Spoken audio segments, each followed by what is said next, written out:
Powerful kingdoms stood strong in tradition, gods, and ancestral worship. Long before church bells echoed across Nigeria, before hymns replaced sacred drums, the land was filled with powerful kingdoms, ancient traditions, and deep spiritual devotion to ancestral gods. In the mighty kingdom of Benin, priests stood before sacred altars, offering sacrifices to unseen forces believed to guard the people, their harvest, and their kings. The Oba ruled with authority believed to be divinely given. The people trusted the ways of their ancestors, and for centuries, those traditions shaped their identity and their future. But history was about to change. In the late 15th century, strange ships appeared along the shores of the Benin River. They came from distant lands across the ocean. Portuguese explorers and missionaries stepped onto Nigerian soil, carrying wooden crosses, sacred books, and a message the people had never heard before. They spoke of one God, one Savior named Jesus Christ, and a kingdom not built by human hands. The Oba welcomed them cautiously. Behold these sacred images before you. They are the likeness of the divine. Some listened with Embrace curiosity. this truth. Others watched with fear. The first seeds of Christianity were planted, but the roots were weak. Soon, the missionaries left, and the new faith slowly disappeared beneath the strong return of traditional worship. But destiny was still unfolding. From pain and bondage, God was preparing a messenger. Centuries later, darkness fell across West Africa through the transatlantic slave trade. Villages were attacked. Families were torn apart. Thousands were taken across the ocean in chains.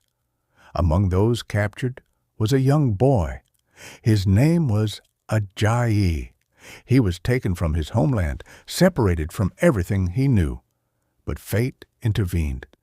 British naval forces intercepted the slave ship, and the boy was freed. He was taken to Sierra Leone, where his life would take a remarkable turn. There, Ajayi received education, learned to read, and discovered Christianity.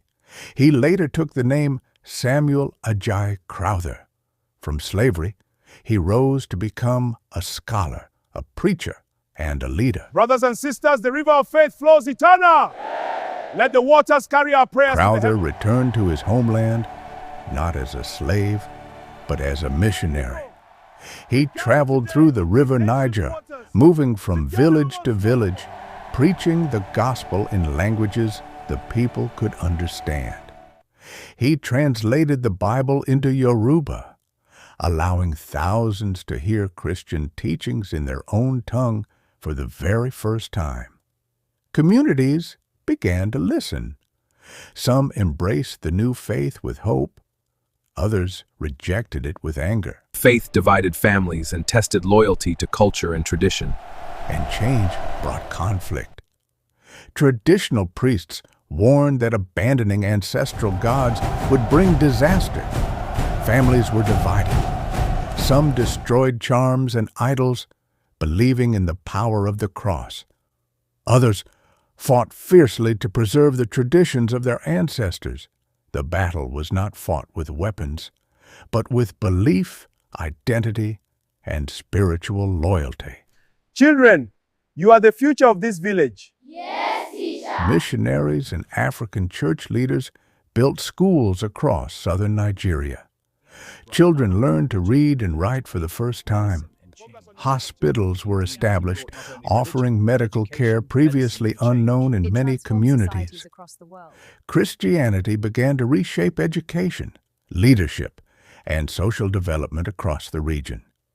Many of Nigeria's future leaders were raised within mission schools. The church was no longer a foreign presence. It was becoming part of Nigerian society.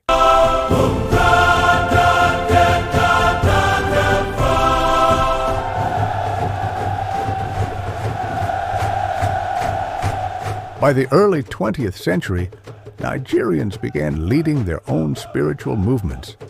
New churches emerged, blending Christian teaching with African worship expression, drums, prophecy, healing prayers, and deep spiritual revival. Faith was no longer imported. It had become African. Royal shingles to cathedral altars, the light crossed centuries, shaping a nation's soul. Today, across Nigeria, churches stand in cities and villages alike. Millions gather weekly to worship, pray, and celebrate the faith that traveled across oceans, survived resistance, and was carried forward by Nigerians themselves. From the royal shrines of ancient kingdoms to the cathedral altars of modern cities, the story of Christianity in Nigeria is a story of struggle, transformation, and spiritual endurance. It is a story of strangers who brought a message and of people who made that message their own.